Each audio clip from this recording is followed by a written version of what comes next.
Shalom, we welcome you, Royals. Church is a family, and we are all one kingdom family.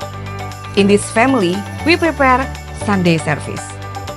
Ibadah merupakan hal yang esensi dalam komunitas ini, karena dalam ibadah kita bisa mengalami perjumpaan dan menyadari kasih Allah yang begitu besar lewat pujian penyembahan dan doa-doa yang dinaikkan, serta pemberitaan firman Tuhan. Oleh karena itu, panggilan beribadah bukan hanya sekedar ajakan yang baik, tetapi merupakan kehendak Allah. Ibrani 10 ayat 25 berkata, "Janganlah menjauhkan diri dari pertemuan-pertemuan peribadatan. Marilah kita giat melakukannya menjelang hari Tuhan yang semakin dekat." So, coming to Sunday service is not a burden, it's a blessing. This is one of the greatest blessings for you and your family. In this family, we prepare the worship. Kita semua diciptakan dan dipanggil untuk menjadi penyembahnya di dalam roh dan kebenaran. Worship is more than just a song. Penyembahan adalah suatu ekspresi ucapan syukur yang keluar dari hati dan kehidupan kita atas keagungan dan kemuliaan Tuhan yang telah memberikan segalanya yang terbaik untuk kehidupan kita melalui pribadi Kristus Yesus. Royals, apapun yang terjadi, let us worship Him at our best through our lives for His glory, because there is power in worship. In this family, we prepare the music. Musik bukan hanya soal nada, chord, maupun harmoni. Lebih dari itu, musik merupakan persembahan dari hati. Di setiap minggu, kami tidak hanya mempersiapkan sebuah aransemen yang indah, tapi kami juga mencurahkan hati kami di setiap melodi yang kami mainkan. Karena musik bukan cuma sebuah seni, tapi melainkan sebuah panggilan dari Tuhan. Music is God's gift to help us worship Him in spirit and truth. In this family, we also prepare the kids. Yes, karena rangkaian ibadah bukan hanya untuk orang dewasa, tetapi juga untuk anak-anak.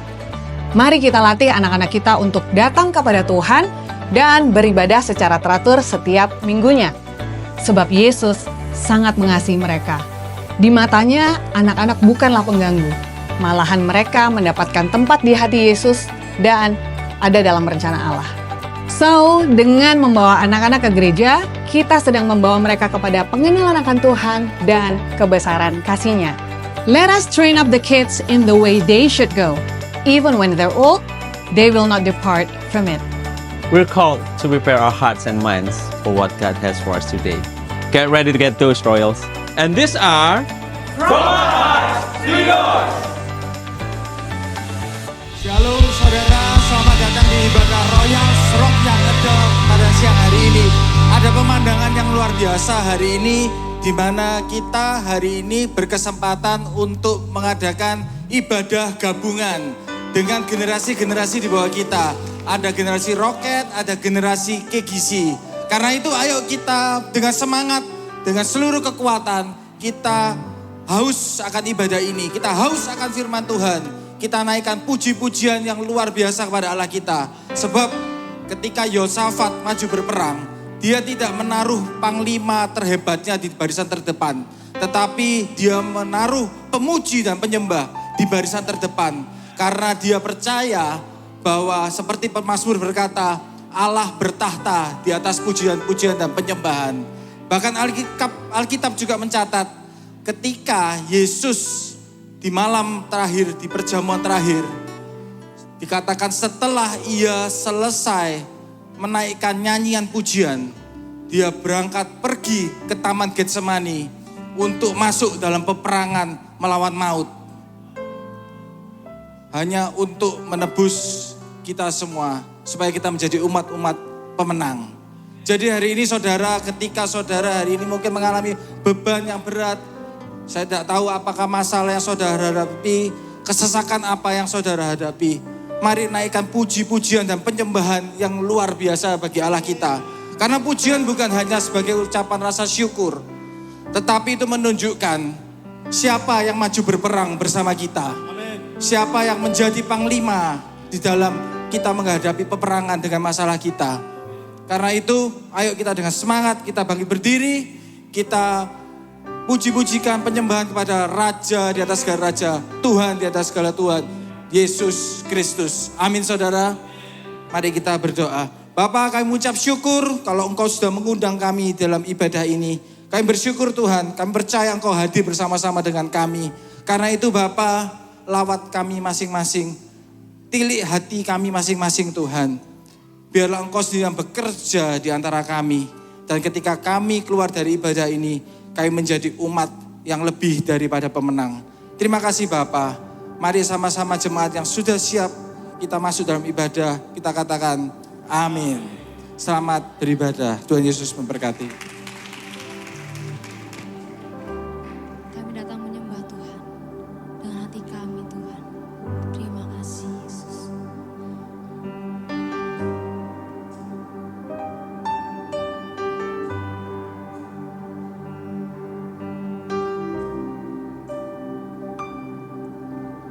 Lebih dari segalanya,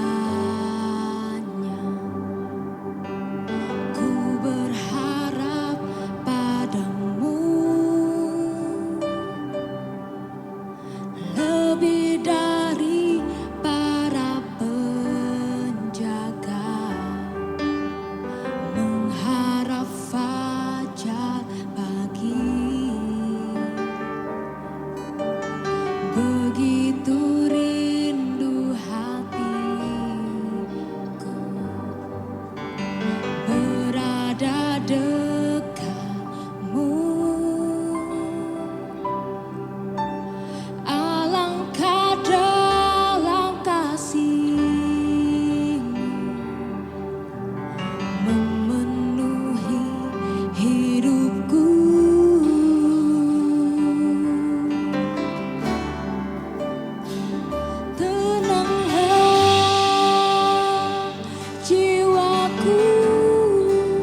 yang mau Tuhan Raja yang Maha Besar jadi sahabat kita? Katakan amin.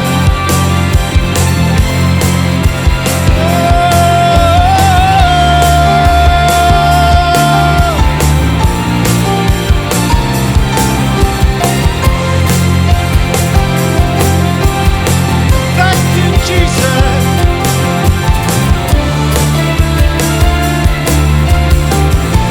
Bareng-bareng yuk. Hidup yang kupilih membuatku berarti, karena Yesus Tuhan tempatku percaya dan berharap. Buka mataku, lihat sekelilingku, ku harus katakan kebenarannya yang membebaskan. Karena kuasamu, karena kehebatanmu, karena takutkan cara besar yang Engkau janjikan. Yesus, Kaulah sahabatku. Yesus, Kau yang akan selalu berada di sisiku, sumber kuatku. Oh Yesus, Kaulah sahabatku. Yesus, Kau yang tak pernah jemu-jemu di sisiku, Kau sumber kuatku.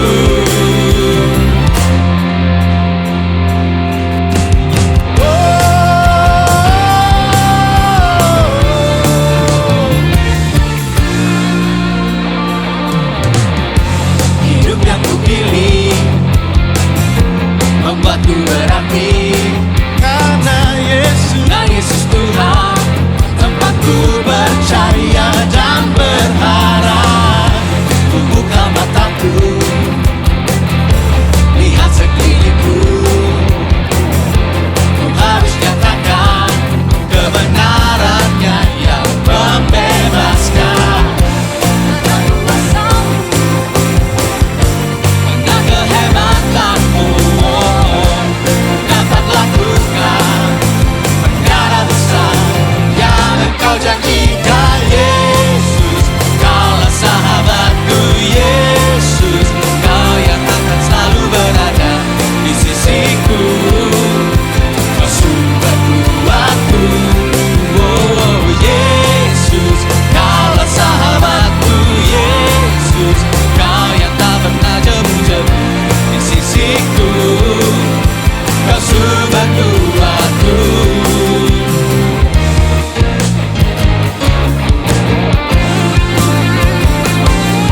Biar musik memuji Tuhan. Kita semua percaya Yesus adalah sahabat kita. Amin.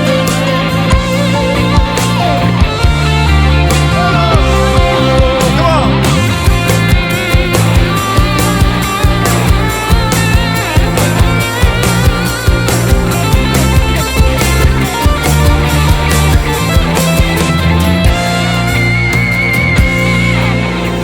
Yesus, Kau sahabatku, Yesus, Kau yang akan selalu berada di sisiku. Kau sumber kuatku. Oh Yesus, Kaulah sahabatku. Yesus, Kau yang tak pernah jemu-jemu di sisiku, Kau sumber kuatku. Oh Yesus, Kaulah sahabatku. Yesus, Kau yang akan selalu berada di sisiku, Kau sumber kuatku. Oh Yesus, Kaulah sahabatku. Yesus, Kau yang tak pernah jemu-jemu di sisiku, Kau sumber kuatku.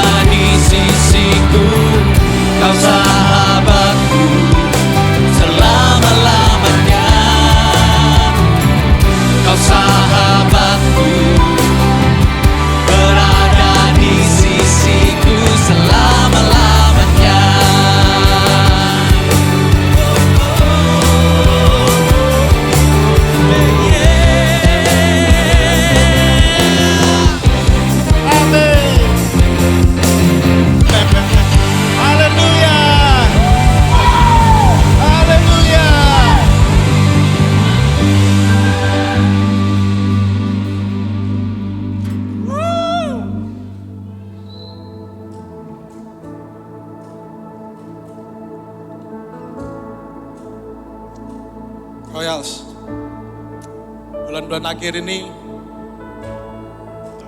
banyak gak sih yang ngadepin tantangan, ngadepin persoalan, seakan-akan capek, seakan-akan permasalahan itu nggak berhenti-berhenti. And it happens to all of us, regardless of age, regardless of occupation, it happens to all of us.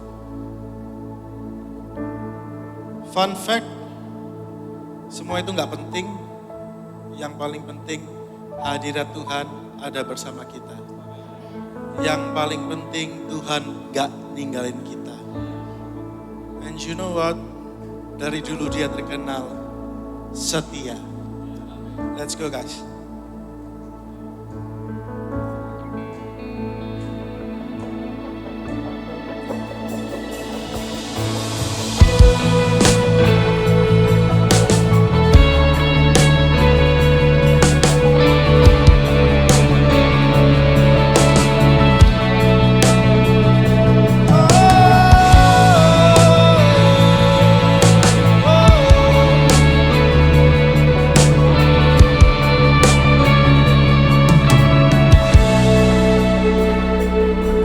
Bapakku datang dan berserah, ku nyatakan Kau yang berkuasa dalam gelap.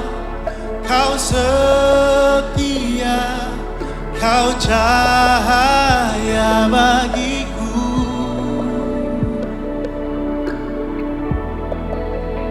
Kau kuatkan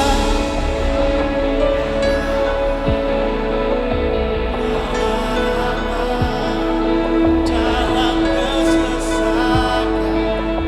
Kau buktikan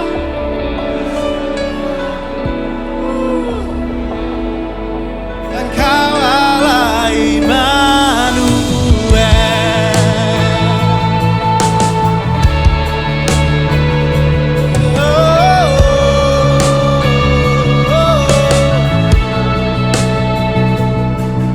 Bapakku datang dan berserah, ku nyatakan Kau yang berkuasa dalam gelap.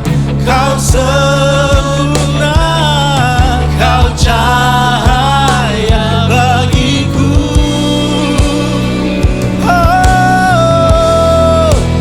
Kau kuatkan aku bertahan. Kau harapan dalam kesesakan. Kau buktikan kesetiaan-Mu Tuhan. Engkau Allah Immanuel. Kau kuatkan aku bertahan. Kau harapan dalam kesesakan. Kau buktikan kesetiaan-Mu Tuhan. Engkau Allah Immanuel. Let's declare this. Immanuel, Immanuel, Engkau besertaku. Immanuel, Immanuel, Engkau Allah besertaku. Immanuel, Immanuel, Engkau besertaku. Kau Immanuel, Immanuel,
percaya Engkau ada dalam gelap, Engkau beserta, Kau menjaga, takkan lelah. Penyelamat, Engkau sempurna. Percaya Engkau ada dalam gelap, Engkau beserta, Kau menjaga, takkan lelah. Penyelamat. Let's sing this together.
Menjaga, takkan lelah.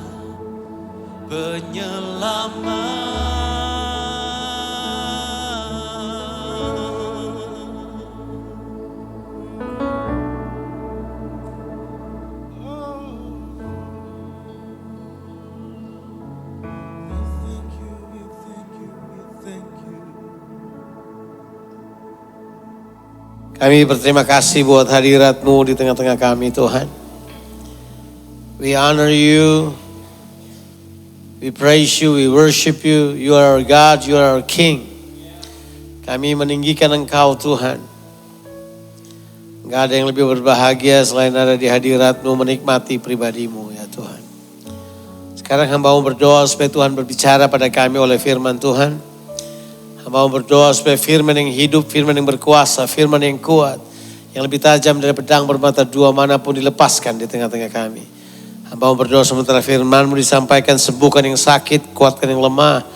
Tapi lebih daripada itu biar kami mengenal pribadi-Mu, kami mengenal jalan-jalan-Mu. Kami tahu apa yang menjadi maksud dan tujuan-Mu dalam kehidupan kami. Untuk itu Tuhan, urapi kami semuanya. Roh, hikmat dan wahyu turun ke atas kami. Biar kami mengerti kebenaran firman-Mu. Bantu hamba-Mu Tuhan untuk mengkomunikasikan firman-Mu dengan bahasa yang dapat dimengerti. Tanpa Engkau hamba tidak bisa berbuat apa-apa. Semua yang hamba ketahui, semua yang hamba siapkan gak ada artinya. Kecuali Tuhan mengurapi hamba-Mu ini. Bagi Tuhan semua kemuliaan kekal sampai selama-lamanya. Berkati kami sekalian oleh firman-Mu. Dalam nama Tuhan Yesus Kristus kami berdoa. Haleluya. Amin. Amin. Silakan saudara duduk. Shalom saudara-saudara, apa kabar? Sangat senang bisa ada di pertemuan royal yang sangat dahsyat ini. You are probably the most dynamic group of people that I met this week. Jadi saya minggu ini sudah ada di 1, 2, 3, 4 tempat di mungkin 5 gereja yang berbeda. Saya dari Perth, di Perth saya melayani 3 gereja. Saya kemudian datang ke Batam, saya melayani 2 gereja di sana, kemudian datang kemari. So you guys are good, enjoy. Saya menikmatinya. Baik, kita akan segera membahas firman Tuhan yang saya pikir penting buat kita. Ya, jadi saya ingin membahas dari tema besar kita untuk bulan ini, ya kan? Jadi kita membahas tentang apa yang disebut dengan stay perseverance. Kita tetap tinggal dalam ketekunan, menjaga ketekunan. Exactly pas minggu kelima ini kita membahas bertekun dalam mengasihi. Tapi ya, saya ingin membahas satu kata yang saya pikir penting buat kita. Ya, jadi di ayat yang dipilih terambil dari kitab Yakobus pasalnya yang pertama, ayatnya yang kedua. Itu 1 Petrus Yakobus pasalnya yang pertama, ayatnya yang kedua. Nah tentu biasanya orang pandang enteng kata ini. Jadi orang cuma dive in kepada kata berbahagia, kemudian lompat bahwa penderitaan yang mereka hadapi akan menghasilkan tahan ketekunan dan tahan uji, kemudian sampai pada kesempurnaan. Mereka berpikir seperti itu. Tapi saya ingin membahas kata yang pertama di terjemahan bahasa Indonesia. Kata itu berbunyi anggaplah. Ya, itu kata yang saya ingin bahas yang saudara. Coba dalam kitab Yakobus pasalnya yang pertama ayat yang ke-12. Dia berbunyi begini. Saudara-saudaraku, anggaplah sebagai suatu kebahagiaan jikalau kamu jatuh dalam berbagai-bagai pencobaan. Atau terjemahan lainnya tribulation, penderitaan, masalah atau hal-hal yang serupa dengan itu. Orang berpikir kata anggapan ini adalah kata biasa. Tapi setelah saya teliti katanya, saya pelajari katanya secara etimologis, saya menemukan bahwa kata ini adalah kata kunci. Yang lain gak penting. Malah ini yang paling penting. Kata anggapan ini yang paling penting. Nah kita akan bahas kata menganggap ini. Orang berpikir anggapan itu hanyalah sebuah asumsi. Jadi anggapan orang berbeda-beda. Melihat sesuatu, yang satu bisa menganggap seperti ini, yang satu bisa menganggap seperti ini. Dan biasanya mereka berpikir anggapan itu adalah asumsi yang paling normal, ya kan? Kalau saudara melihat saya, mungkin anggapan saudara bisa banyak. Saya berkata, siapa nih bapak-bapak udah botak, gendut, dan kemudian gak jelas. Mungkin saudara anggap begitu kan? Beberapa orang berpikir yang lain. Tapi kalau saudara sudah mengenal saya, anggapan saudara pasti berbeda. Pasti. Dan itu menentukan sekali. Saya akan jelaskan kata anggap ini. Kata anggap ini berasal dari bahasa Yunani yang saya pikir penting untuk kita ketahui.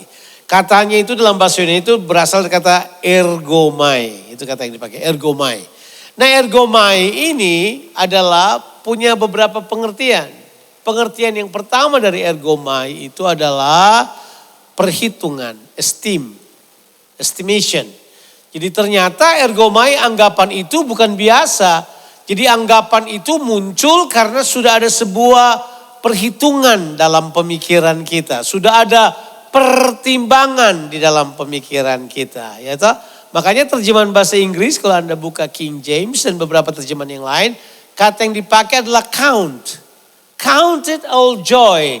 Perhitungkanlah sebagai satu sukacita kalau kamu jatuh dalam berbagai pencobaan. Itu terjemahan itu. Kata yang dipilih dalam terjemahan bahasa Inggris adalah esteem. Kita esteem itu apa? Sudah mempertimbangkannya, menghitungnya dengan jelas. Berarti ergomai bukan hal yang biasa. Tapi setelah dibaca-baca lebih lanjut, ergomai itu punya pengertian the chief thoughts of your mind. Jadi dia menjadi pemikiran utama di dalam pemikiranmu. Berarti ini adalah perhitungan yang terpenting. Dari berbagai asumsi Anda buang yang lain. Ada satu pemikiran yang menjadi yang utama. Disebut sebagai chief thoughts. Itu pemikiran utama. Jadi dibilang ini, pikiran utamamu adalah begini. Kalau kamu menderita, anggaplah sebagai satu kebahagiaan. Anggaplah sebagai sukacita. Kan gak gampang itu. Siapa yang mau menderita di sini tolong angkat tangan. Saya bisa tolong kalau Anda mau, saya bisa bawa Anda dalam penderitaan dengan mudah. Tapi prinsip utamanya adalah bahwa ini yang Tuhan mau kita miliki. Dan menurut saya ergomai ini bisa punya pengertian apa? The ruler of your thinking. Jadi dia menjadi pemerintah dalam pemikiran saudara. Artinya begini, setiap kali kamu berhadapan dengan masalah, itulah yang menjadi first thought buat kamu. Itu menjadi pemikiran yang pertama. Makanya memang benar, kalau Anda membahas ketekunan, kita membahas ketekunan, itu tidak bisa dilepaskan dari apa yang saya sebut dengan perubahan pemikiran. Sebab ketekunan gak terjadi begitu aja. Orang yang pemikirannya gak kuat, orang yang mentalitasnya gak kuat, susah tekun. Tapi dia harus membangun sebuah pemikiran kota. Kita perlu mengerti landasan teologianya terlebih dahulu. Ini prinsip yang utama. Yang utama adalah begini. Roh kita sudah baru. Tuhan telah menjadikan roh kita baru. Roh kita tidak akan diperbaharui lagi. Roh kita telah dijadikan baru oleh Tuhan. Kita menjadi manusia baru. Siapa yang percaya dia adalah manusia baru? Kalau saya percaya adalah manusia baru. Hal pertama yang kelihatan dari manusia baru. Jangan bicarakan tindakannya dulu. Bicarakan dulu pemikirannya. Sebab begitu roh Anda dipulihkan. Hal pertama yang Tuhan mau urus adalah perubahan pemikiran kita. Nah, pemikiran kita inilah yang kemudian memberikan kepada kita pandangan, estimasi, perhitungan, perception. Kita bisa melihat sesuatu dengan cara yang berbeda. Sebab kalau Anda punya semuanya ini dan pemikiran Anda tidak berubah, bisa berbahaya. Saya kasih contoh. Jadi saya dengan teman-teman saya pergi ke camping. Ya toh. Terus teman saya bawa sebuah kompor yang dinyalakan pakai gas gitu. Kemudian dia nyala gitu kan. Itu biasa di camping. Tiba-tiba terbakar. Terus kemudian kita terbakar. Nah waktu itu nggak ada air di dekat. Orang kalau pergi ambil air mesti pergi ke sungai untuk ngambil air. Teman saya bingung, dia ambil batu bata kemudian dia lempar. Ya apinya tambah besar. Jadi saya nanya, kamu lempar itu kenapa? Saya lihat bapak saya dulu begitu kompor saya terbakar dia lempar. Siapa bapakmu coba saya pengen tahu. Dia memberikan kepadamu pemikiran yang paling unik di dunia. Karena perhitungannya dia adalah berdasarkan pengalaman yang dia lihat. Dia cuma bisa menghitung seperti itu. Jadi begini, terbanyak perhitungan kita terjadi karena pengalaman kita. Latar belakang pendidikan kita, background kita. Itu mempengaruhi estimasi kita. Tapi ini yang paling penting. Cara berpikir kita harus berpikir seperti Kristus. Sebab anggapan kita ini seharusnya kalau dia adalah cara berpikir itu harus merupakan anggapan iman. Itu keluar dari imanmu yang mempercayai Kristus. Keluar dari pemikiran Kristus. Itu baru benar. Nah, saya akan berikan contoh pada saudara tentang seorang hebat, seorang besar yang kemudian memberikan kepada kita pelajaran bahwa anggapannya dia dalam kehidupan ini telah membawa dia menjadi seorang pemimpin yang hebat. Siapa itu? Namanya adalah Musa. Nah, kita akan baca tentang Musa. Kalau gitu sekarang kita akan buka Alkitab kita. Kita akan membaca dari kitab Ibrani pasal 11. Kita akan baca ayatnya yang ke-24 sampai ayatnya yang ke-27. 4 ayat ini saya berharap bisa memberikan pada saudara sebuah gambaran yang jelas tentang apa yang saya maksud dengan anggapan ini. Anggapan itu mempengaruhi pilihanmu. Anggapan itu mempengaruhi keputusan-keputusan pentingmu. Makanya anggapan kita harus benar. Coba kita lihat. Musa. Di dalam kitab Ibrani pasalnya yang ke-11 ayatnya yang ke-24. Coba kita lihat. Karena iman maka Musa setelah dewasa menolak disebut putri Firaun. Wah itu aja udah luar biasa itu. Siapa yang tahu bahwa putri Firaun adalah probably the highest, the most esteemed status yang dia miliki. Putri Firaun. Dia bergaul dengan Pharaoh, dia bergaul dengan orang penting. Karena dia adalah putri Firaun, dia menerima seluruh best facilities yang dimiliki oleh Mesir. Bayangkan, dia punya semuanya.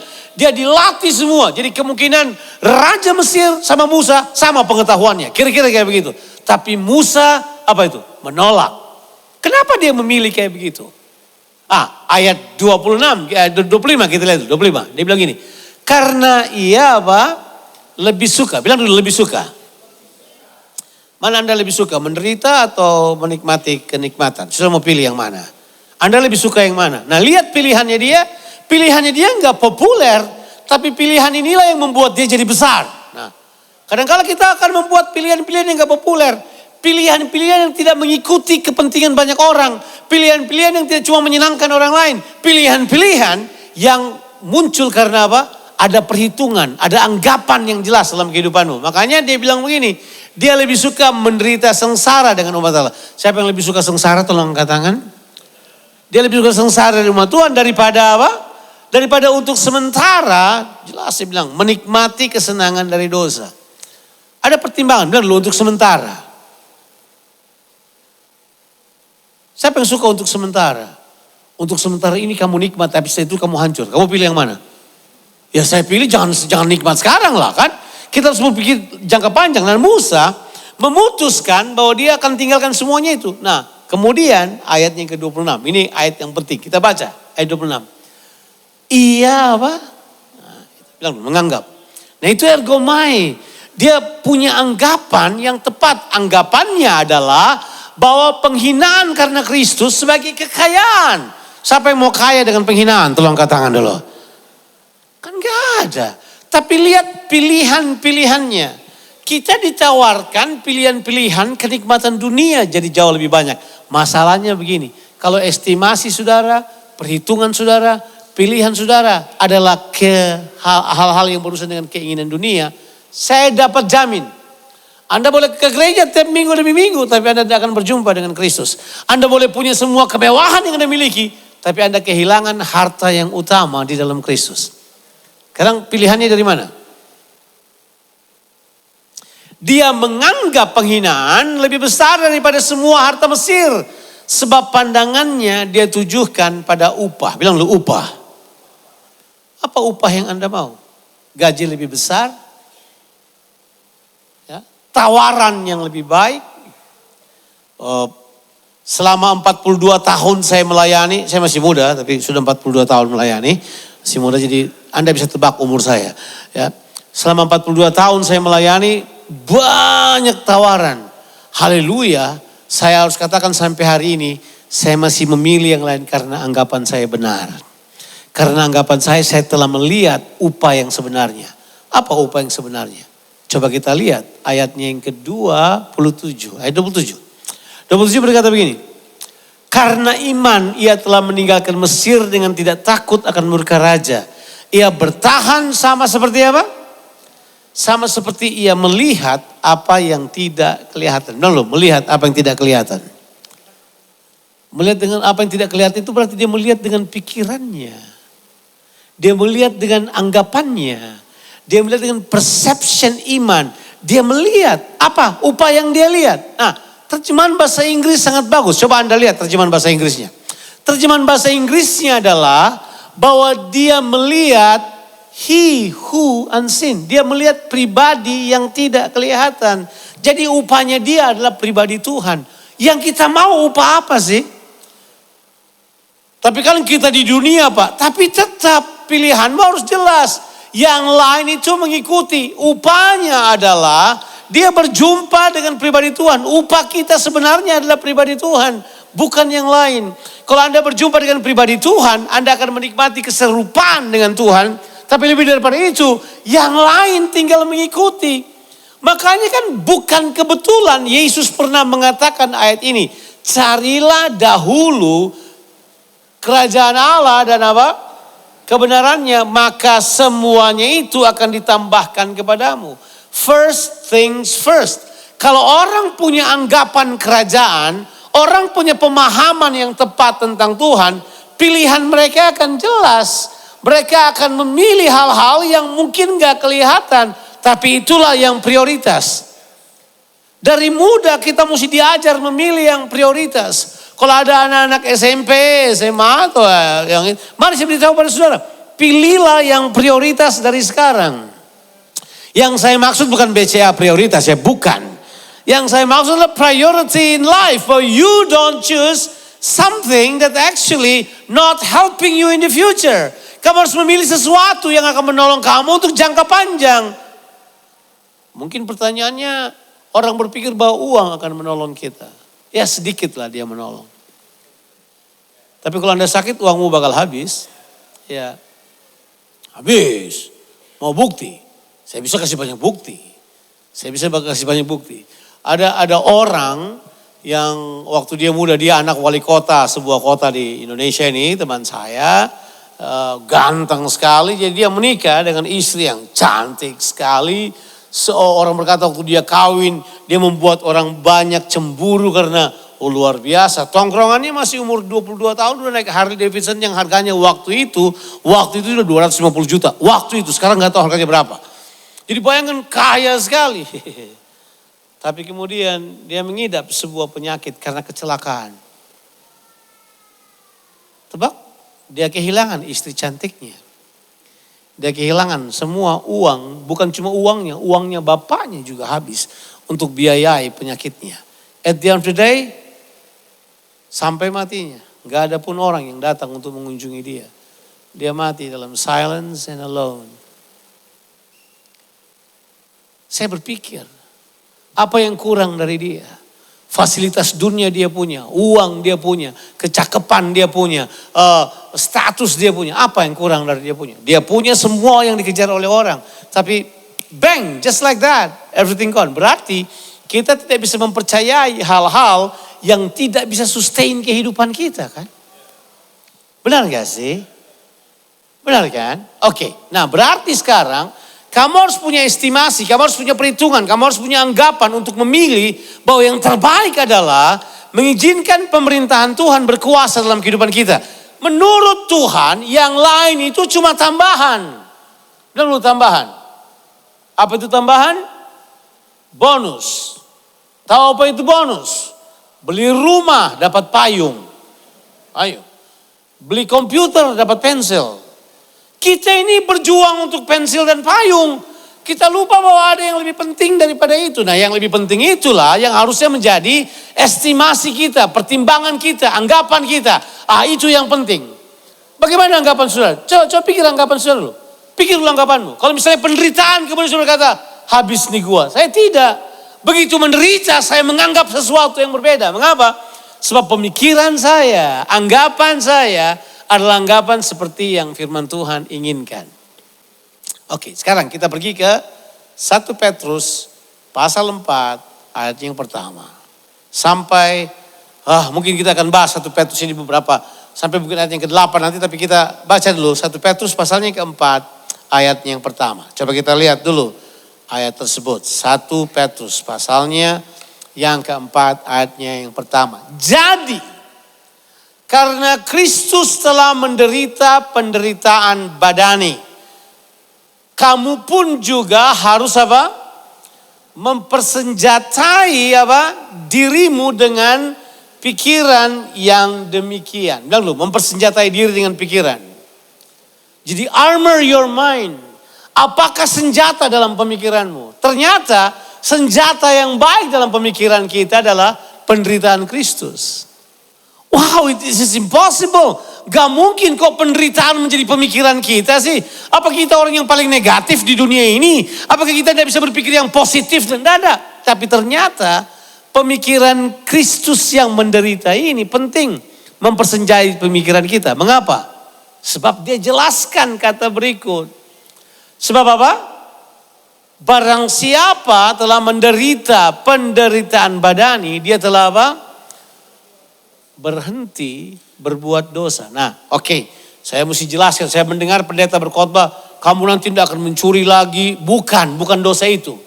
Dosa yang sifatnya dosa kekafiran, itu udah selesai. Yesus sudah tanggung. Misalnya mencuri, membunuh, berbohong, yang gitu-gitu. Dosa yang itu tidak dibahas lagi, ya ampun. Kalau Anda sudah percaya pada Tuhan, bukan dosa itu lagi yang Anda bahas. Sebab dosa kekafiran itu sudah ditanggung oleh Yesus waktu Anda percaya kepadanya. Dia telah menanggung semua dosamu pada tubuhnya. Waktu dia mati di salib, dia telah mengambil dosa kita. Dan dia memberikan kepada kita apa? Kebenarannya. Amin. Enggak gitu ya? Atau sudah belas tapi sudah masih bawa dosa-dosa lama sampai sama sini? Sudah enggak. Udah selesai. Nah, dosa yang possible terjadi waktu kita hidup sebagai orang benar itu adalah kita melenceng dari sasaran. Sebab arti dari dosa yang sebenarnya itu adalah melenceng dari sasaran. Anda melenceng dari tujuan Allah dalam kehidupanmu. Apa tujuanmu? Apa yang kamu pikir kamu bakal jadi satu ketika? Kalau bukan tujuan Tuhan, kasihan banget kehidupanmu. Saya bertemu dengan anak muda yang sebaya dengan saya. Mereka berkata, saya mau ini, saya mau itu, saya mau ini, saya mau itu. Sekarang mereka baru datang ke saya dan berkata, benar Pak, setelah usianya 55 tahun, 58 tahun. Benar Pak. Saya kehilangan semua yang saya cari. Memang benar. Memang benar. Siapa yang pernah ke Australia? Saya pernah ke Australia. Ya, Andrew and Stephen lama di Australia. And you guys are di Australia. Waktu kalian masih sekolah di Australia mungkin pernah masuk anggapan seperti ini. bahwa Australia telah menjadi negara yang apa? New Age. Yang tidak percaya Tuhan. Tapi mari saya beritahu pada saudara. Nanti kalau kalian mau saya bisa bagikan statistik. Statistik terakhir yang muncul di Australia adalah ternyata Australia itu sekarang masih merupakan negara Kristen yang percaya pada Tuhan Yesus Kristus. 55% orang Australia masih percaya Yesus Kristus adalah Tuhan. Saudara nggak percaya kan? Karena selama 15 tahun, sejak tahun 2008, 2010 statistik yang keluar seolah-olah orang Australia itu adalah orang yang menolak Tuhan. Mengapa? Sebab ternyata ini dalam ilmu statistik tentu sudah tahu kan. Siapa yang udah belajar ilmu penelitian sosial, itu diajarkan bahwa salah nanya akan menerima salah jawab.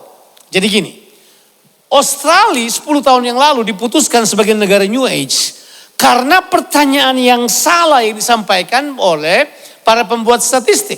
Jadi ini pertanyaannya mereka. If you ask a young man probably between the age of 22 to 30, if you ask them, what is your religion? Wrong question itu sebenarnya. Tebak jawabannya apa? I don't have any religion. Oh, tidak ada agama ya? Karena memang orang di Australia bosan sama agama. Saya juga berharap seluruh dunia bosan sama agama. Tapi orang tetap suka agama sih. Jadi waktu mereka jawab, oh penulisnya berkata, oh kalau gitu yang membuat data, oh kalau gitu berarti orang Australia juga tidak percaya agama Kristen. Memang mereka juga tidak percaya agama Kristen. Tapi recent statistic, saya bisa kasih tunjuk, itu namanya current statistic of faith in Australia, undercurrent, itu dia pertanyaannya dia ganti. Ini pertanyaannya. Ini the question. Do you believe in God? Dari 100 orang yang ditanya, 85 berjawab iya. Yang gak jawab iya terlalu banyak minum narkoba. Dia pusing, dia gak bisa jawab. Tapi orang yang normal, I believe in God. Terus dia tanya, which God do you believe? Dari 85% yang menjawab yes, 65% berkata bahwa they believe in God, in Jesus Christ. 65. Jadi kemudian mereka mengambil kesimpulan bahwa anak-anak muda ini tetap percaya pada Tuhan, cuma mereka gak suka agama. Fact. Dan itu berlangsung dan kemudian mereka beritahu. Mereka kemudian menemukan jawabannya. Kenapa anak-anak muda yang berusia 22 tahun sampai berumur 28 tahun selalu berkata mereka tidak mau? Sebab begini. Kalau Anda adalah permanent resident atau tinggal di Australia, Anda tahu bahwa usia 18 tahun seorang anak muda itu akan apa?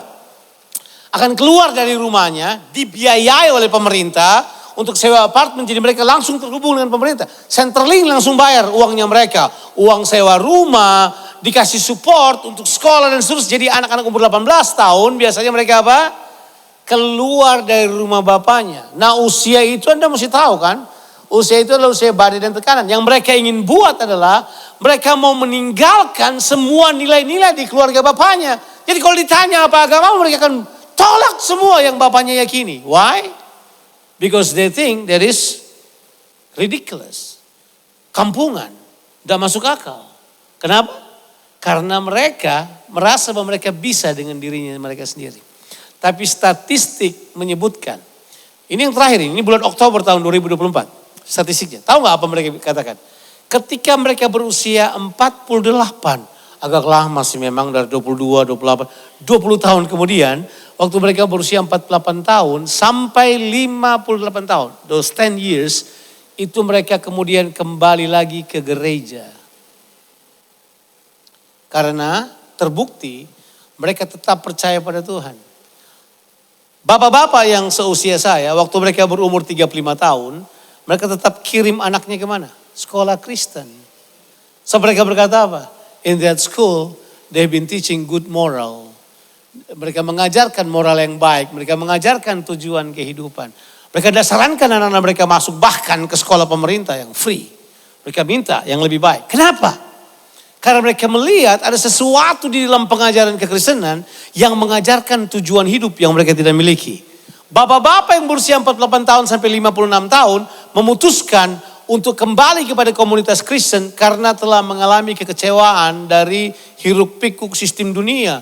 Apalagi mereka melihat dolar yang gak jelas tujuannya. Australia lagi plunge ke bawah ekonominya, gak pernah mantul ke atas. Jadi mereka pikir kita bisa berharap pada keuangan. Mereka kemudian kembali mencari Tuhan di usia itu. Bahkan statistik itu menawarkan sekarang ini di Australia usia terbaik untuk menerima Tuhan adalah 48 tahun sampai 58 tahun. They come back to the Lord. Why? Di usia itu mereka sadar. Oh iya, memang kepada Tuhan jauh lebih baik. Anak-anak muda jangan tunggu 48 tahun baru balik. Siapa tahu kamu mati umur 38 tahun, itu bahaya. It's not good for you. Jadi sebaiknya sudah diarahkan kepada arah yang betul. Kepada arah yang benar. Jadi kita bisa lihat gak sih bahwa anggapan-anggapan orang tentang kehidupan bisa salah. Kecuali Anda diperlengkapi dengan pemikiran Kristus. Apa tujuannya kita punya pemikiran Kristus? Bahwa kalau kamu menderita itu gak ada masalah. Jadi jangan takut penderitaan. Gereja yang tidak mempersiapkan umat Tuhan untuk mengalami penderitaan adalah gereja yang sebenarnya sedang menyesatkan umat Tuhan. Yang cuma mengajari kenyamanan, mengajari prosperity, tidak mengajar mereka untuk bersiap untuk masuk dalam kerajaan Allah, sangat berbahaya untuk mereka. Sebab para rasul waktu mengajar orang untuk masuk dalam kerajaan Allah, mereka berkata begini, bahwa untuk masuk dalam kerajaan Allah, orang harus menderita aniaya atau sengsara. Saudara bisa baca itu di dalam kitab Kisah Para Rasul 16, ayatnya yang ke-23, 24, saudara akan temukan pemahaman itu disampaikan kepada kita. Seringkali mimbar-mimbar Kristen memperkenalkan kepada kita pemahaman yang keliru. Misalnya seolah-olah Tuhan adalah penjawab keinginan saudara. Tidak. Tuhan enggak jawab keinginanmu. Tuhan jawab imanmu. Tuhan jawab apa yang berhubungan dengan kehendaknya. Makanya mengapa kita harus tetap fokus pada tujuan Tuhan. Tujuan Tuhan adalah keserupaan dengan Tuhan dan memerintah bersama dengan Dia. Tujuan Tuhan ini tidak akan pernah berganti sampai kapanpun. Tujuan Tuhan ini akan terus menjadi tujuan kita bersama. Anak-anak muda, tujuan kita akan menjadi serupa dengan Kristus. Itu tujuan utama kita. Tujuan utama kita bukan kaya kok. Tujuan utama kita bukan kemudian menjadi orang yang paling berpengaruh di dunia kok. Memang lebih tertolong kalau kamu punya uang sih. Kalau mau pakai baju bagus kan lebih gampang. Tapi namanya baju tetap baju. Mau bagus apa enggak bagus, biasa aja baju juga. Emang di rumah kita mau punya berapa mobil? 20. Emang kamu naikin semua mobil? Di rumah kita mau perlu berapa kamar? Jadi seorang membuat teka-teki pada saya. Siapakah orang yang paling susah tidur di dunia ini?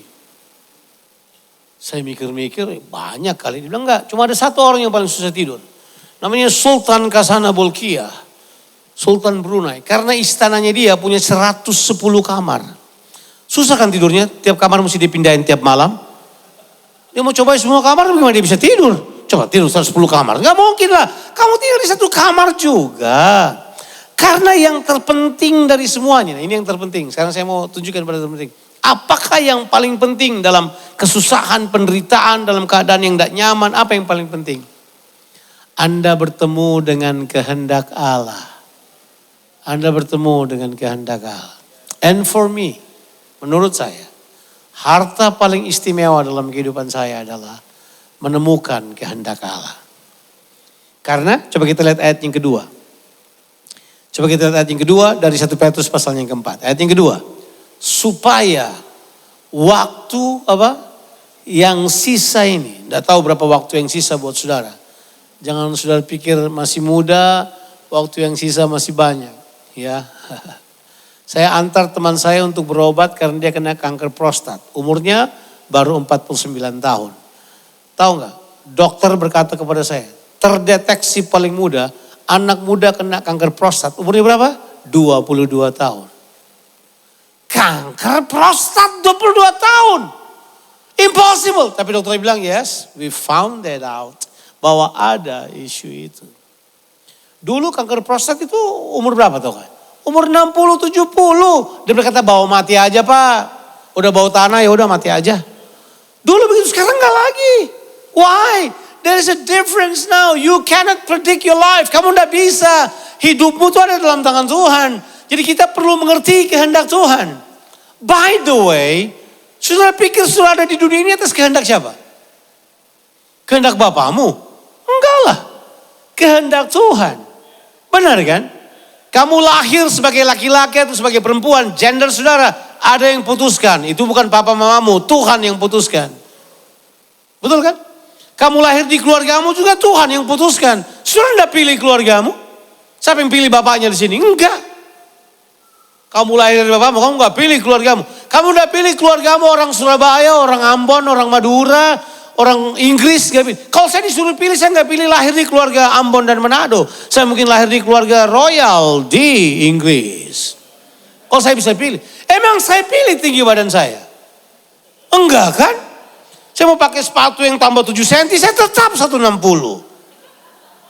It doesn't matter how. Saya nggak pilih itu, saya nggak pilih gender saya nggak pilih semuanya. Nah ini statement yang paling bagus. Siapa yang pilihkan buat kamu kalau begitu? Kehendak Allah yang putuskan. Nah ini statement yang bagus. Sangat naif buat kamu kalau seluruh kehidupmu diputuskan oleh Allah, tapi kamu mau lakukan kehidupan ini menurut maumu. Naif dong. Mending kamu submit pada kehendak Allah. Makanya di ayat yang kedua dia berkata ini. Supaya waktu yang sisa kamu tidak mempergunakan apa? Menurut keinginan manusia. Tetapi apa? Menurut kehendak Allah. Jadi menurut saya sebenarnya semua penderitaan melayani kita untuk memiliki kehendak Allah dalam kehidupan kita. Sebab waktu kita menderita, fokus kita tertuju pada Tuhan. Kita mau tahu kehendak Tuhan. Waktu saya baru keluar sekolah teologi, doa saya seperti ini. Tuhan pakai kehidupan saya, berkati ministry saya. Tapi ada sebuah buku yang dikirimkan buat saya. Buku itu berjudul God Chosen Fast. Di buku itu penulisnya bernama Arthur Wallis. Dia berkata begini, kalau kamu mau hidupmu diperhitungkan, temukanlah kehendak Allah dalam kehidupanmu. Setelah kamu menemukannya, serahkan kehidupanmu untuk menggenapi seluruh kehendak Tuhan itu. Saya membaca seperti itu lompat keluar di mata saya. Sejak hari itu semua doa saya berubah. Saya tidak berdoa lagi, Tuhan pakai kehidupan saya. Tuhan pakai ministry saya. Udah enggak. Doa saya berubah. Doa saya jadi apa? Tuhan, apakah kehendakmu buat generasi ini? Apakah kehendakmu untuk gereja yang saya mau layani? Apakah kehendakmu buat kota di mana saya ada? Saya punya doa kemudian berubah. Waktu doa saya berubah, that's actually sustain me for 42 years. I'm in the ministry. Saya tidak pernah mengalami yang namanya orang bilang burn out. Enggak pernah. Saya tetap bersemangat. Saya melakukan kehendak Allah. Kelelahan ya, tapi burn out enggak. Siapa bilang kita enggak pernah kelelahan? Orang tanya, pernahkah kau merasa jenuh? Enggak pernah. Saya tetap bersemangat.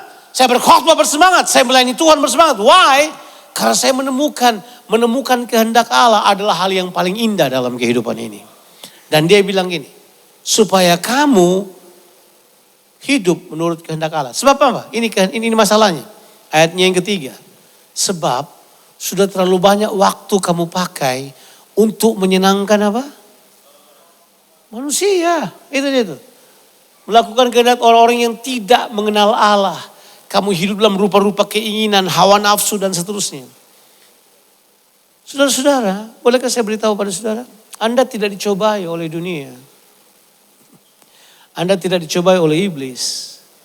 Anda juga tidak dicobai oleh yang lain. Anda dicobai oleh keinginanmu.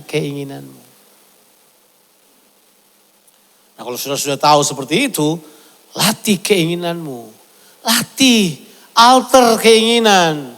Keinginanmu harus sesuai dengan kehendak Allah. Rubah yang lain. Kalau ada yang perlu kita ganti itu adalah mengubah keinginan. Kemudian mempercayai kehendak Allah. Keinginanmu kamu harus ganti. Keinginan-keinginan yang sia-sia. Keinginan-keinginan yang berdasarkan keinginan dunia yang akan menghancurkan kehidupan kita. Harusnya kita tinggalkan. Kita perlu hidup menurut kehendak Allah. Sebab begini. Tebak saudara. Bagaimana berhadapan dengan keinginan dunia? Cuma satu. Mentaati kehendak Allah. Coba kita baca ayat ini. Ini adalah bagian yang terakhir yang saya mau share pada saudara. Karena ini adalah hal yang terpenting sebenarnya. Bahwa prioritas kita adalah kehendak Allah. Saya tidak mau kerjakan yang lain.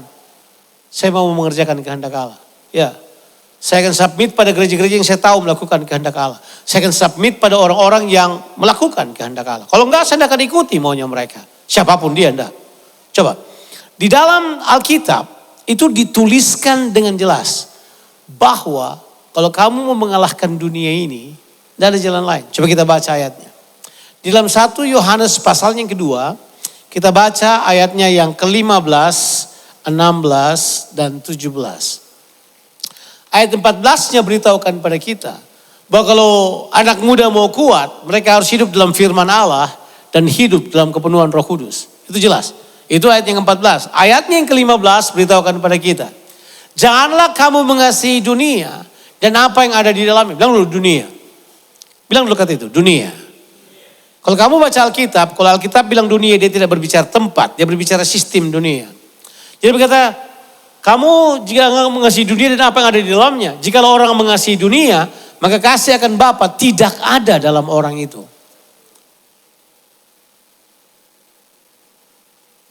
Ayatnya yang ke-16. Sebab, ini kata dipilih hati-hati sekali. Semua yang ada di dalam dunia, yaitu apa? Keinginan. Bilang keinginan. Keinginan mata, keinginan daging, keinginan mata, dan keangkuhan hidup. Bilang dulu keinginan. Apa yang kamu inginkan? Kita itu kadang-kala tidak waspada terhadap keinginan kita. Sebab kita nggak dicobai oleh yang lain. Kita dicobai oleh keinginan kita. Keinginan mata, keinginan daging. Generasi muda percayalah. Percayalah. Apa yang kamu lihat dengan mata bisa menipu kamu. Itu yang jelas. Apa yang kamu pikir keren, viral. Ya kamu ikuti itu. Saya mau beritahu pada saudara. Itu tipuan dari dunia. Kamu seolah-olah ingin mencapai sesuatu. But it's vanity. Itu sia-sia. Gak penting buat kamu sebenarnya. Keinginan mata, keinginan daging. Dan keangkuhan hidup. Orang membesarkan diri. Hati-hatilah. Media telah membuat kita menjadi megalomania. Terbanyak, tahu gak? Ponakan saya itu dokter ahli jiwa, dia praktek di Hasan Sadikin di Bandung. Dia beritahu pada saya, Om Jo, orang yang sakit jiwa bertumbuh 60% tahun ini.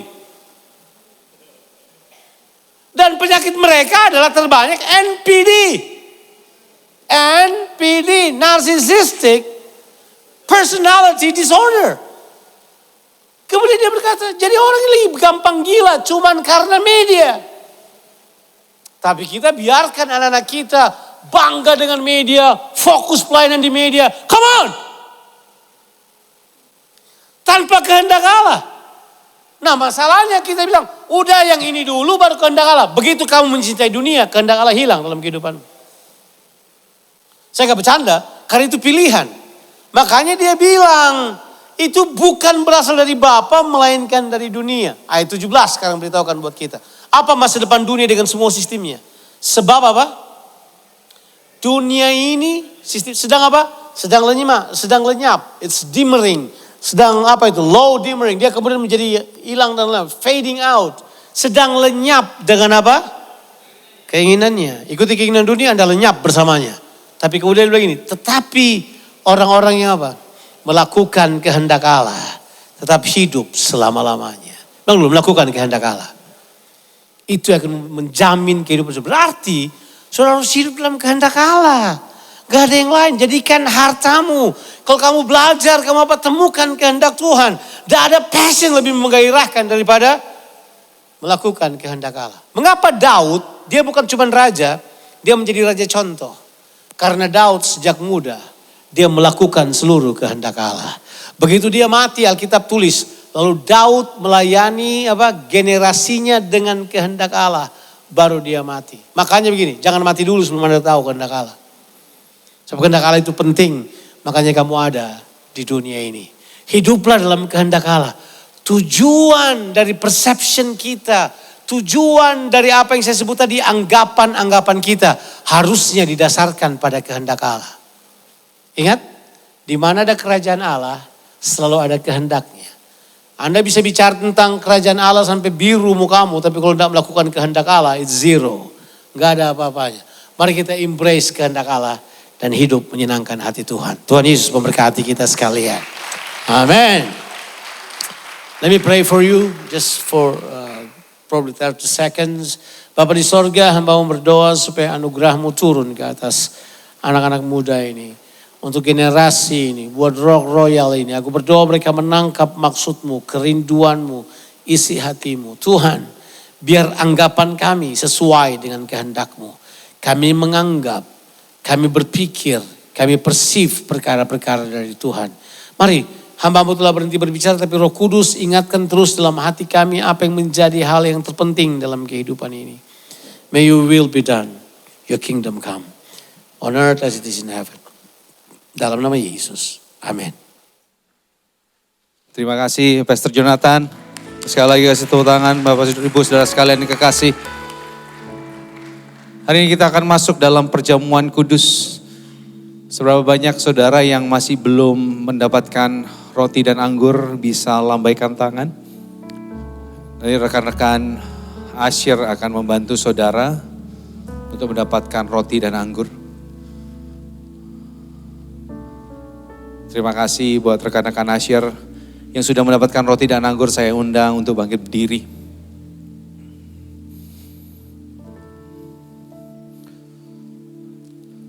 Satu-satunya pribadi yang dengan sempurna melakukan kehendak Allah hanya Kristus Yesus. Seumur hidupnya dia dedikasikan kehidupannya.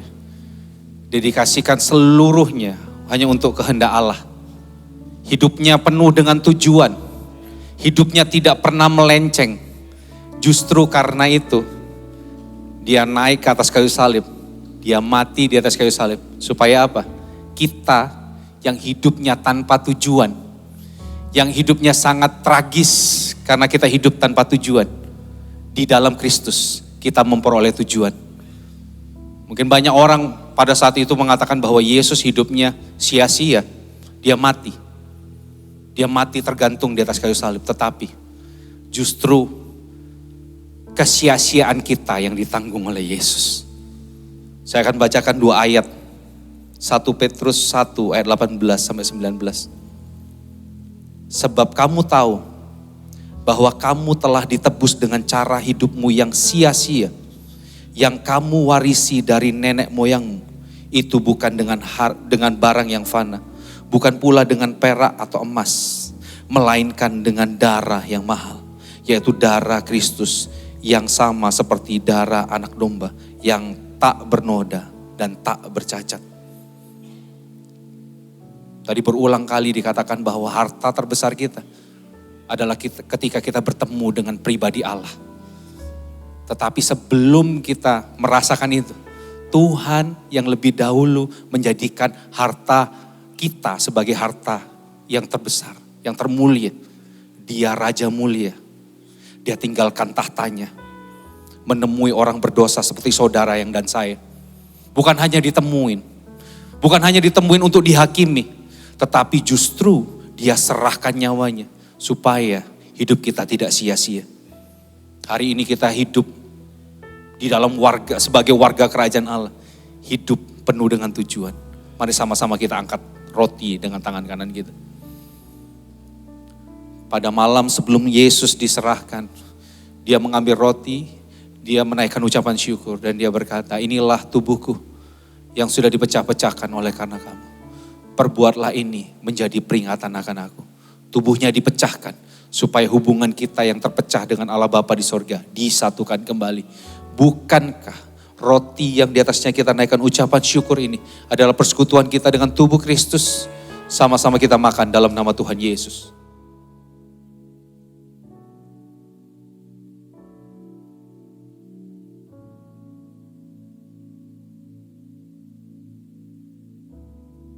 Bersama-sama kita angkat cawan yang berisi anggur. Setelah itu Tuhan Yesus mengambil cawan yang berisi anggur. Dia menaikkan ucapan syukur. Dan dia berkata, inilah darahku.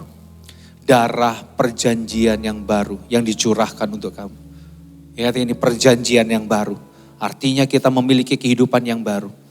Mari kita sama-sama tanggalkan dan mengarahkan mata kita kepada Tuhan Kristus. Bukankah cawan yang di atasnya kita naikkan ucapan syukur ini adalah persekutuan kita dengan darah Kristus. Mari kita minum sama-sama dalam nama Tuhan Yesus.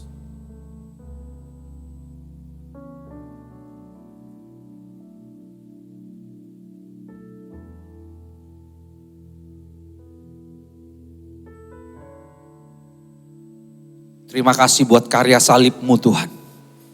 Terima kasih buat darah-Mu yang dicurahkan untuk kami. Terima kasih Engkau menebus kami dari kesia-siaan. Dan Engkau memberikan kami tujuan yang mulia. Engkau memberikan kami kehidupan yang kekal. Engkau mengeluarkan kami dari dunia di mana kami bisa terjerat di dalamnya. Hidup di dalam kesia-siaan, hidup di dalam kesementaraan Tuhan. Tapi syukur kepada Allah. Karya salib-Mu menebus kami. Dan syukur kepada Allah, kuasa kebangkitan-Mu memberikan kami harapan Tuhan. Kami tahu di dalam setiap penderitaan yang kami alami, itu adalah jalan bagi kami untuk semakin melihat pribadi Allah yang hidup, yang selalu memberikan pengharapan dalam setiap kehidupan kami. Hari ini Tuhan, kami menerima kekuatan baru daripada-Mu. Lutut yang goyah ditegakkan kembali pada siang hari ini Tuhan. Iman yang mulai pudar Tuhan, bangkit kembali. Bukan karena kami hebat, tetapi karena kami tahu kami ditopang oleh Allah yang hebat di dalam kehidupan kami. Terima kasih buat semuanya. Berkati Pastor Jonathan yang sudah menyampaikan isi hati-Mu. Tuhan berkati kehidupannya, keluarganya, pelayanannya. Kemanapun Pastor Jonathan pergi Tuhan, nama-Mu dipermuliakan. Banyak jiwa dimenangkan, banyak jiwa dimuridkan hanya bagi kemuliaan nama-Mu Tuhan. Terima kasih, kami mengucap syukur buat kasih setia-Mu dalam kehidupan kami. Segala pujian, hormat hanya bagi nama-Mu. Dalam nama Tuhan Yesus, kami sudah berdoa dan mengucap syukur. Sama-sama yang percaya katakan, amin. Silakan duduk Royals, kita akan dengarkan suara gembala.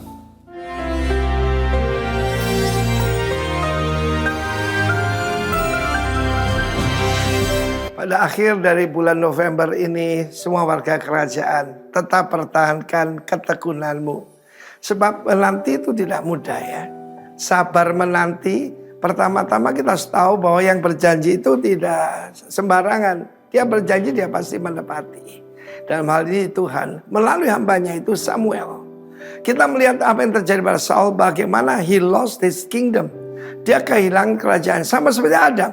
Adam bukan kehilangan pekerjaan, dia kehilangan kerajaan. Bahkan budaya kerajaan. Di dalam 1 Samuel 13 ada satu kisah di mana ketika tentara Filistin datang dengan masif sekali. Yaitu dikatakan 3.000 chariot, kereta perang. 6.000 pasukan berkuda dan jumlahnya tidak bisa terhitung. Maka Israel ketakutan. Ada yang lari ke liang batu, ada yang lari kemana-mana dan terserak-serak. Mungkin saat ini saudara sedang mengalami seperti itu. Banyak gembala-gembala yang menggantungkan hidupnya kepada jemaat. Mereka melihat ada jemaat yang pindah dan sebagainya. Itu membuat mereka ketakutan. Tetapi kita harus tahu pada perjanjian lama, urapan raja dengan urapan imam itu ataupun nabi berbeda. Dan Samuel menetapkan 7 days.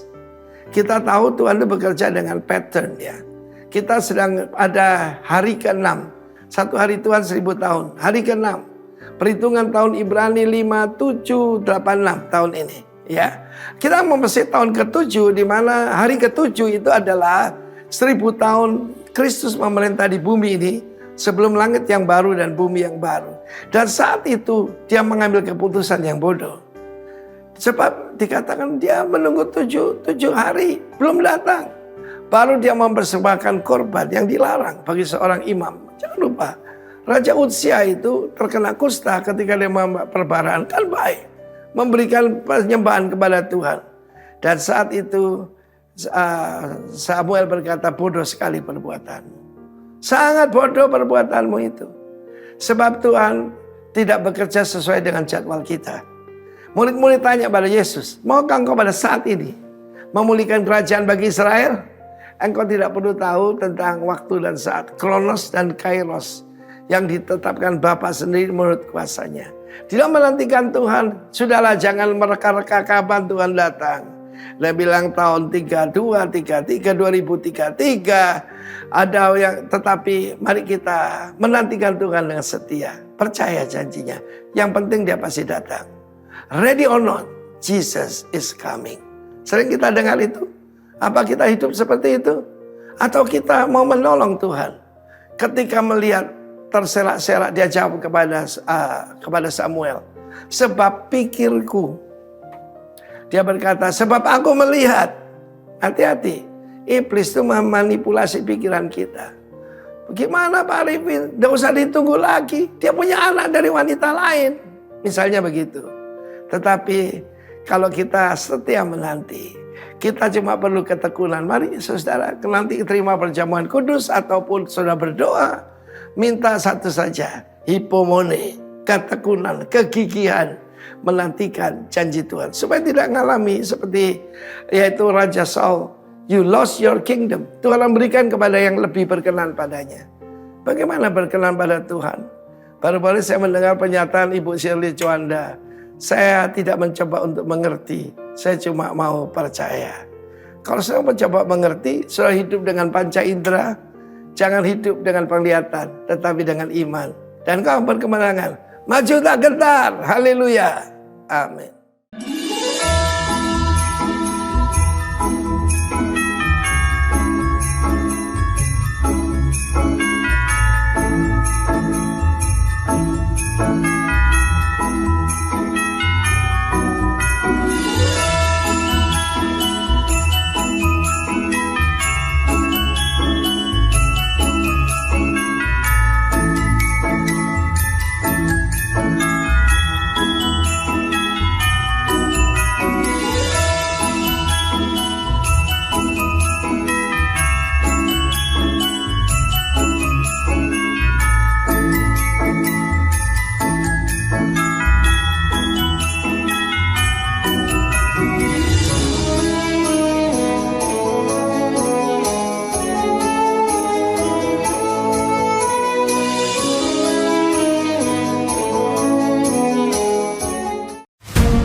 Jadi tujuan acara ini adalah untuk merangkul orang-orang yang selama ini luput dari perhatian kita. Itu kepada petugas keamanan, kepada tenaga kebersihan yang ada di lingkungan gereja. Bahwa kita nggak cuma datang berkumpul dan beribadah, tapi kita juga dipanggil keluar untuk bisa memberkati orang-orang di luar gereja. Yes, berfungsi aktif gitu. Aktif berfungsi. Iya. Terima kasih, Nancy.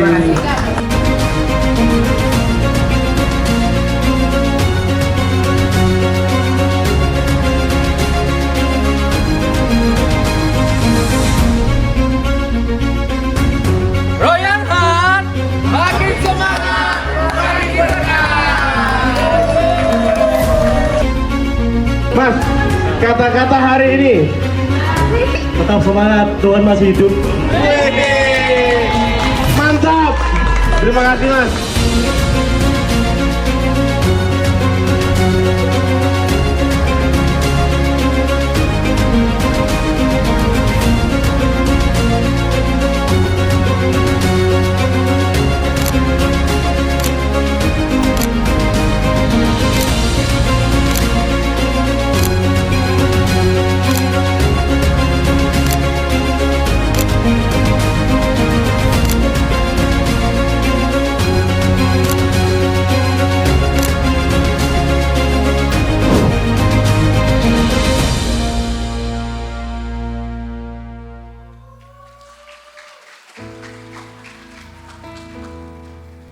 Shalom. Shalom.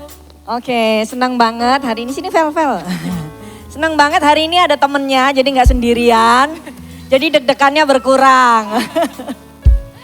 Oke, dari video yang baru tayang, kita mengucap syukur kepada Tuhan karena gereja kita punya kesempatan untuk melayani, untuk memberikan berkat kepada ini Vel, security.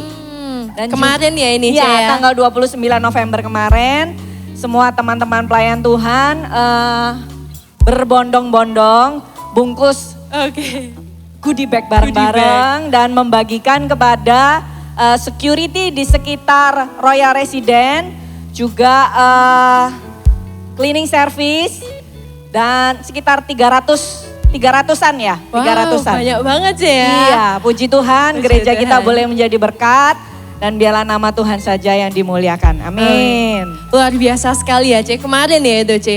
Dan hari ini juga nggak kalah luar biasa Ce, kita sudah diberkati oleh Bapak Pendeta Jonathan Patiasena. Terima kasih buat message-nya Pak. Oke.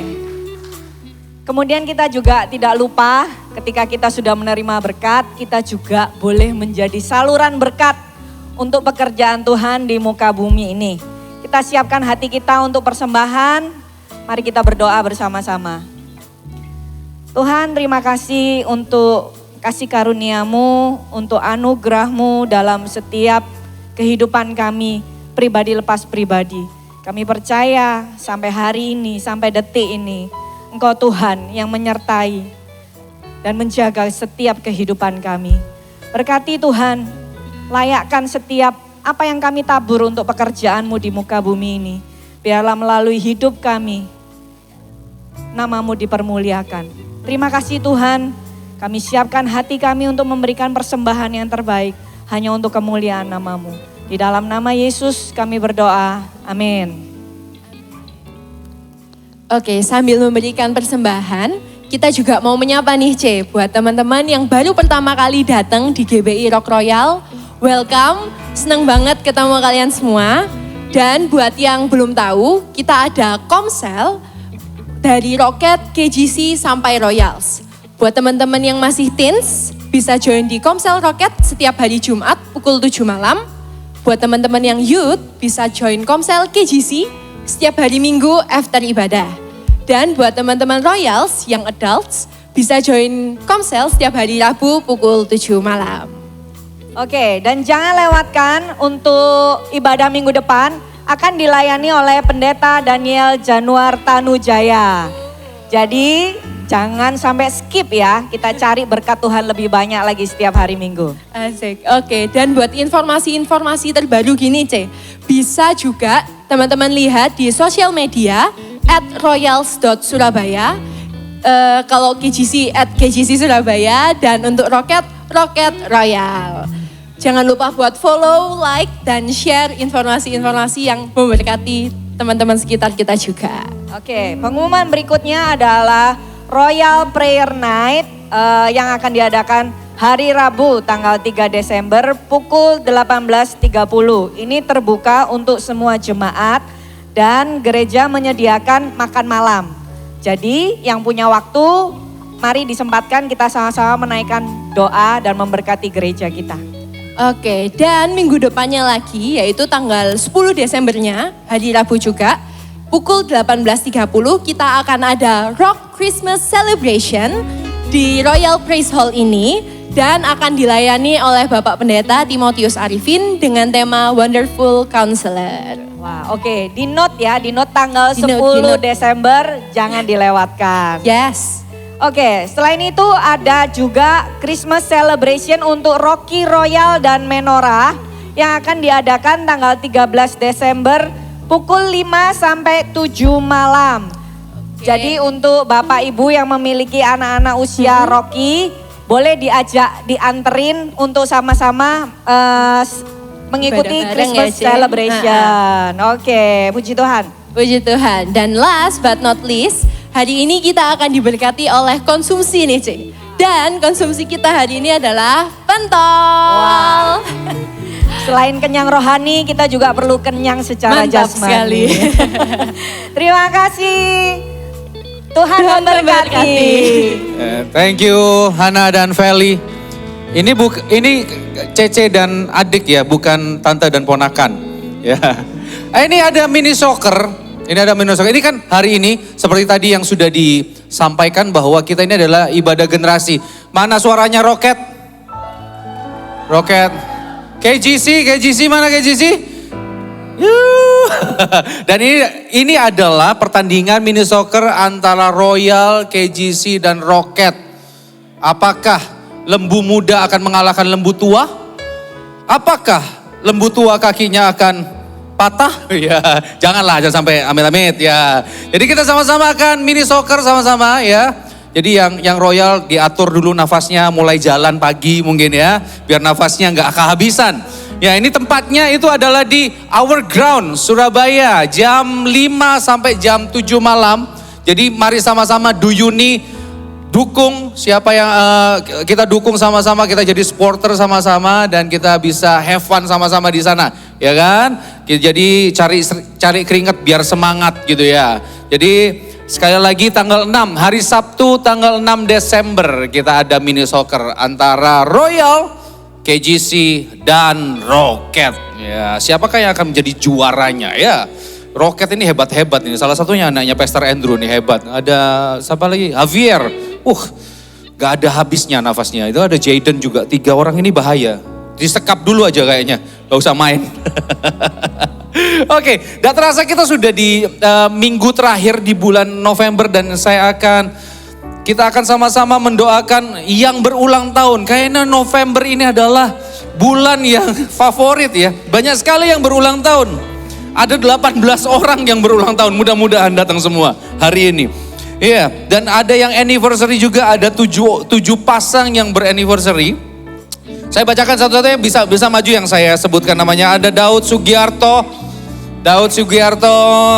ada Koeko Kuswanto, ada juga C. Laura Wibisono, Nancy Piri, Maria Lipesik. Ya welcome to 40 Nancy. Evelyn Handojo, ada Evelyn Handojo welcome to 40 juga ini. Ada Priscilia Shanti, aka C. Sansan, ada nggak? C. Sansan datang nggak? C33 Sansan, oke. Tapi usianya sudah bukan 33 lagi. Ada Kevin. Ada Andrew Nugroho. Wah, Andrew, November ayo. Maju sini Andrew. Ada Cenelli, ada Musa Limantoyo, ada Celani, ada Angelica dari Crystal, ada Michael Glenn dari Swag, ada Dita Sumantri. Dita, saya lihat tadi ada Dita di sana kayaknya. Dita Sumantri, ada Jimmy G dari Swag. Dan ada Angela Mersin, ya Angel dari Swag, dan ada Ko Johan dari Ahava, bukan Johan ya, Ko Johan. Oke, dari Ahava. Dan yang anniversary ada Daniel Soris dan Tenti Novi Angelica, Isa Christian dan Stephanie Setiadi, Musalim dan Evelyn Handojo, David Wanandi dan Stephanie kemarin ini, LG Mulyono, Ko LG dan Louis. Dan ada Michael Hue dan Giovina Alexander. Dan ini dia Ruben dan Lydia. Wah, pasangan worshiper ini. Nama panggilannya siapa? Bang Ipul dan siapa? Dewi Persik. Oke, bisa maju yang tadi saya sebutkan namanya. Kita bisa maju dan kita akan berdoa bersama-sama. Saya undang tim pastoral juga bisa mendoakan saudara-saudara kita yang kalau yang wedding anniversary bisa berdua sama istrinya, dirangkul istrinya. Oke, mari kita sama-sama bangkit berdiri. Saya undang Royals untuk bangkit berdiri. Ada Mike, mari Mike, David. Yuk. Yang Rocket dan Royal mungkin ada yang, KGC, apa?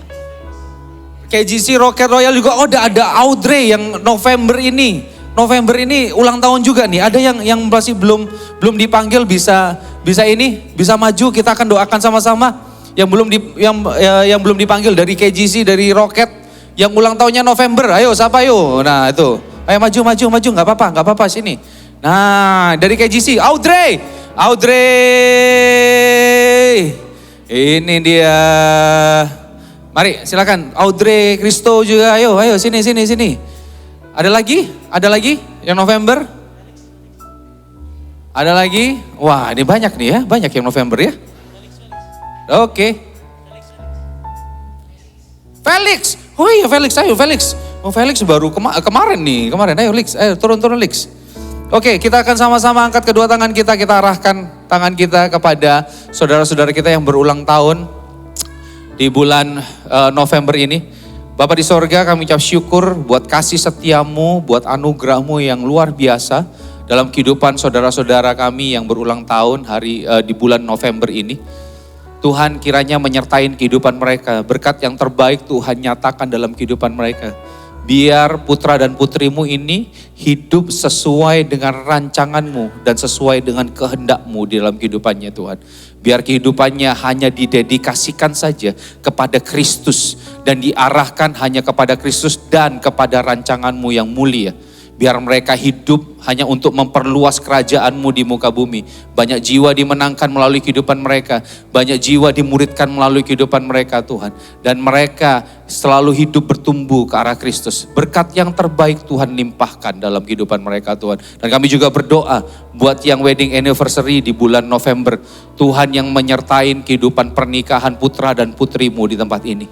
Biar mereka hidup bertumbuh di dalam kasih-Mu, bertumbuh terus, berbuah lebat di dalam kasih-Mu Tuhan. Anggur pernikahan mereka semakin hari semakin manis, dirasakan di dalam kehidupan mereka, dirasakan di dalam keluarga mereka, dirasakan dimanapun mereka berada Tuhan. Dan bahkan orang bisa melihat pribadi Kristus melalui pernikahan mereka Tuhan. Kami berdoa kiranya Tuhan yang terus menumbuhkan kasih-Mu yang sempurna itu dalam kehidupan suami dan istri Tuhan. Terima kasih, kami ucap syukur buat karya-Mu yang begitu luar biasa. Kasih setia-Mu selalu baru dalam setiap kehidupan kami. Apapun musim kehidupan kami, satu hal yang kami tahu, Engkau Allah Immanuel yang tidak pernah meninggalkan kami. Kami ucap syukur buat setiap saudara-saudara kami ini Tuhan yang berulang tahun dan merayakan anniversary di bulan November. Kiranya Tuhan yang terus menyertai dan terus memberkati setiap kehidupan kami. Terima kasih Bapak di sorga, So Royals. Sama-sama angkat kedua tanganmu.